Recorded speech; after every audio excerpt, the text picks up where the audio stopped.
It is so gross that you have people like this that are taking advantage of union endorsements, union donations, union volunteers, and not doing the bare minimum to support. Which side are you on? Which side are you on? We've got another clip that I wanted to share with folks, and this one is really, really frustrating here. This comes from Abigail Spanberger in Virginia. Abigail Spanberger in Virginia. She's a Congress critter right now, a Democrat running for governor, running for the Democratic nomination. I don't think she's won the Democratic nomination yet. And she was asked about whether or not she would support repealing Virginia's right-to-work statute. Abigail Spanberger has been endorsed by several unions already. A lot of union endorsements came between like 3 and 6 weeks ago. And so, given all of her union endorsements, you may be surprised at her answer to this question. Let's play the clip. The Lieutenant Governor, Winsome Sears, your opponent in this race, has attacked you on the issue of right to work, which for our viewers is Virginia's law that allows anybody to work without having to pay union dues. She cites your support for the PRO Act, which you co-sponsored in Congress. I want to stop for just a second here, come back to me, and we'll go back to the clip. He said the way that he framed right to work is so frustrating. Because in a sense it's like technically true, but it misses the important thing of it. What he described right to work as being it protects workers from being forced to pay union dues. You don't have to pay union dues if you work in Virginia. And well, the reality is that you don't have to pay union dues in any state in the country, because as far as I'm aware, in every state in the country, there are jobs that are non-union, where the workers there have not elected to unionize. And in fact, in every state in the country, that is actually a majority of jobs. So you could always, in any state in these United States of America, you can always get a non-union job, and you won't be forced to pay union dues. If you want a union job, then in some states, the government stays away from the private contract negotiations between the union and the employer and says, y'all can agree to, kind of whatever contract provisions you want. However, in quote unquote right to work states, the government gets in the middle of these contract negotiations and says that the private employer, the company, and the union, the workers, are not allowed to agree to a provision called a union security clause, which says if you are going to work here, you have to pay at minimum an agency fee, a representation fee to the union, because the union represents you. And the union is legally obligated to represent you at that company. And so you have to pay, in a certain sense, for services rendered. And that is not a policy of the government.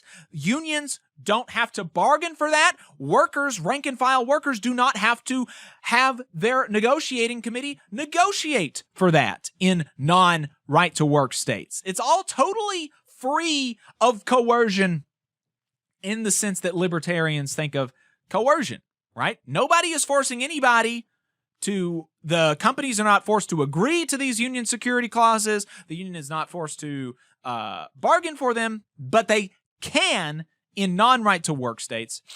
And so, what right to work is the government coming in and telling a private company what they can and cannot agree to, which is something that I thought that conservatives and Republicans and business types were against. But the reality is that they love that stuff when the government is coming in and prohibiting an employer from agreeing to good pro-worker protections and stuff like that, right? So they love force when it helps the company, when it hurts organized worker power, and they hate it when it helps workers, right? That's actually kind of, that's actually the dynamics here. Okay, so let's listen to this.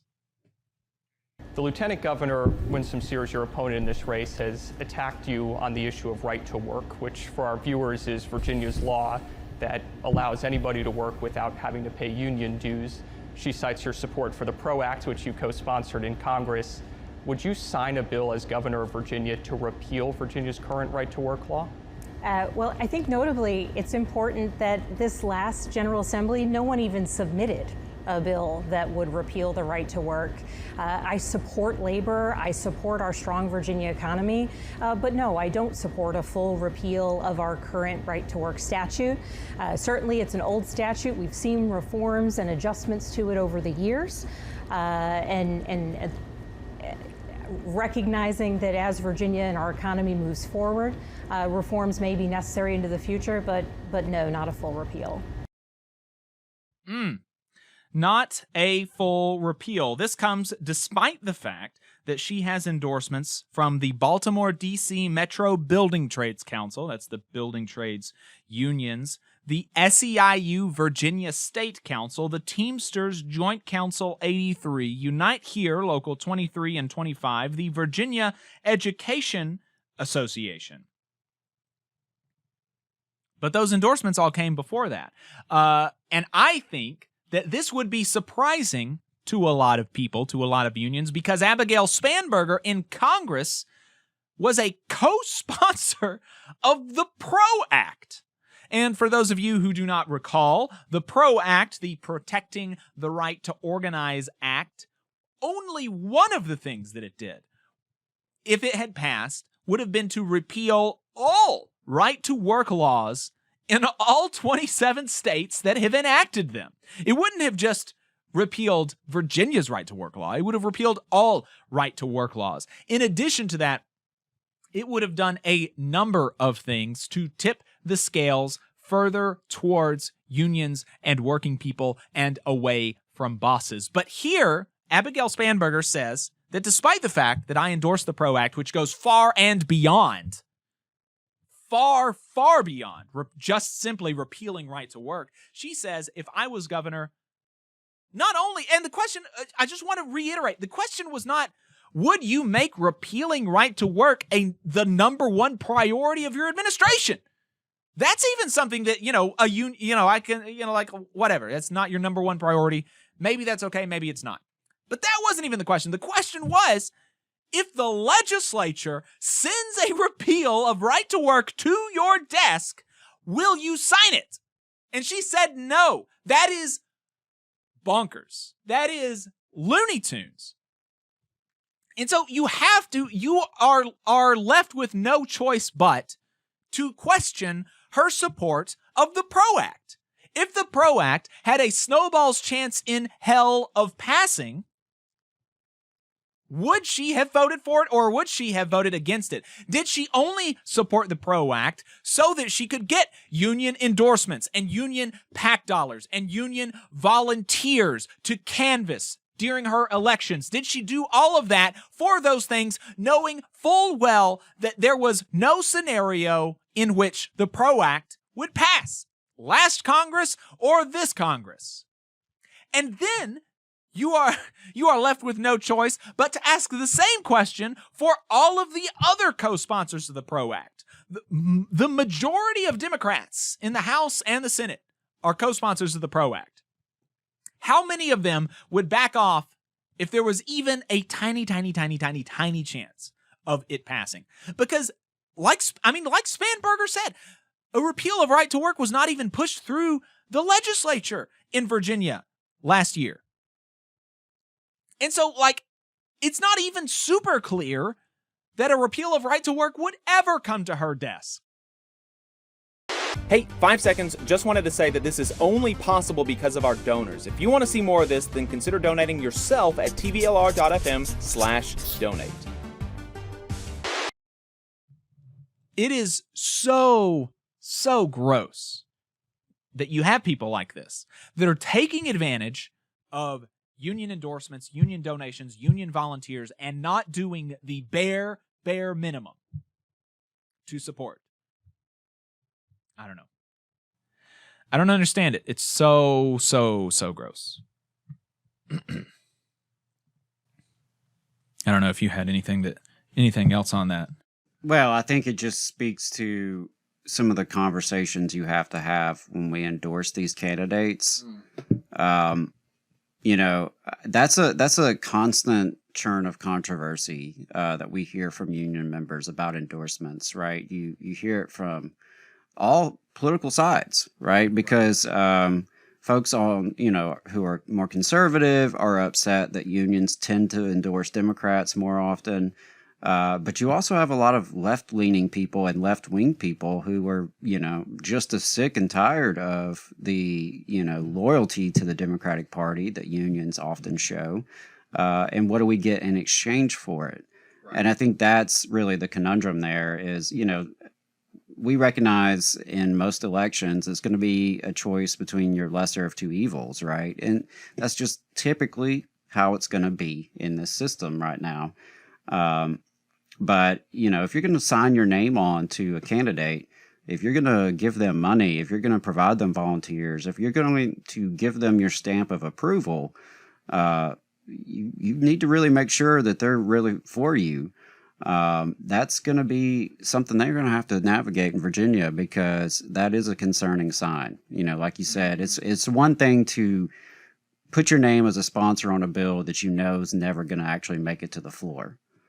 You know, that's one thing, right? But when things are like actually happening, where are you going to be? Where are you going to line up?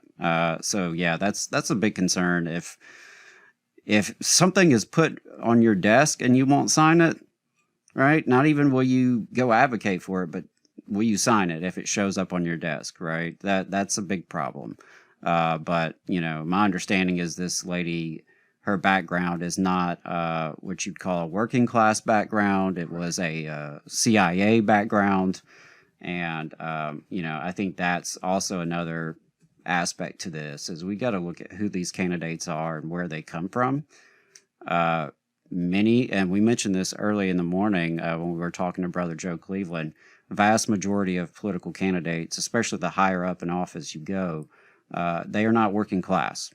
All right. They don't have to sell their labor for a living. They don't know many, you know, hard days work. Or if they've worked, it's typically been in a position of management, position of ownership, that kind of thing. So, yeah, I think, you know, it's tough. It's tough because I get it. Unions are put in, you know, tough situations, right? Where you are having to choose the lesser of evils and that kind of thing. You're trying to find ways to have influence and have an impact on the system. But yeah, I would just encourage unions, and not just specifically on this case, but like in general, I think all of us in labor, we need to have some real conversations about elections, endorsements, what our involvement can be and should be, what kind of resources we're expending on these elections, and whether we're getting our money back. You know, when the average member joins the union, they join the union knowing that, yeah, I'll have to pay dues every paycheck, but I will get that money back. Like, I will get a return on an investment, right? To speak in just capitalist terms, right? The average union member gets a significant return on investment from their dues dollars. And I do have to wonder, you look at some of the elections that labor has been involved in over the years, what's our return on investment? You know, would we have been better off just saving that money and spending it on something else, right? There's a really, really significant need for new organizing in this country. Over 95% of private industry is non-union. That's a hell of a lot of targets. That's a lot of workers who could use a union. And so we do spend a lot of time and energy on politics, and it makes sense because these actions by these politicians have a real impact on our livelihoods, right? We've talked about it all day today. Budget cuts, policy changes, appointments to positions. They all impact our livelihoods, our working conditions, our family and communities. So it's not that we should just disengage. I don't want to suggest that, but I think we have to have some real tough conversations about what our engagement looks like and is it effective. And I think you're right that we do need to interrogate a little deeper when it comes to like some of these PRO-ACT sponsors. Again, it's great to sign on to a bill symbolically to show your support, but that's not the same as being there when push comes to shove. So, I think that's the kind of conversations we've got to have in labor, and I hope that rank and file members are taking that to their leadership and to their meetings and asking questions about these endorsements and about political engagement.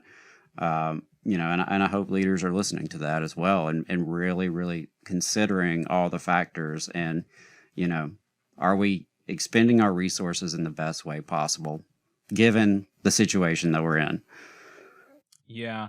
In 2006, Spanberger joined the Central Intelligence Agency as an operations officer. She gathered intelligence about nuclear proliferation and terrorism. In 2014, she left the CIA and entered the private sector. 2006, not a good time to join the CIA. Like, that is not the political instincts that I would want in a governor. Like somebody under George Bush, as we are prosecuting forever wars in the Middle East and torturing people, somebody who wants to join the CIA at that time is very morally suspect, I think. I'm not saying she loves torture. I'm not saying that she does. But one could question, the motivations of joining at that time. That's right. That's fair. That's fair. You just saw a clip from the Valley Labor Report. We are live every Saturday morning from 9:30 a.m. till 12:30 p.m. And we pride ourselves on keeping all of our content free to everybody so that we can talk to as many working folks as possible. If you support the work that we're doing, you think that it's important, you think that it's good, then consider making a monthly contribution to the project, and you can do that on our website, tvlr.fm.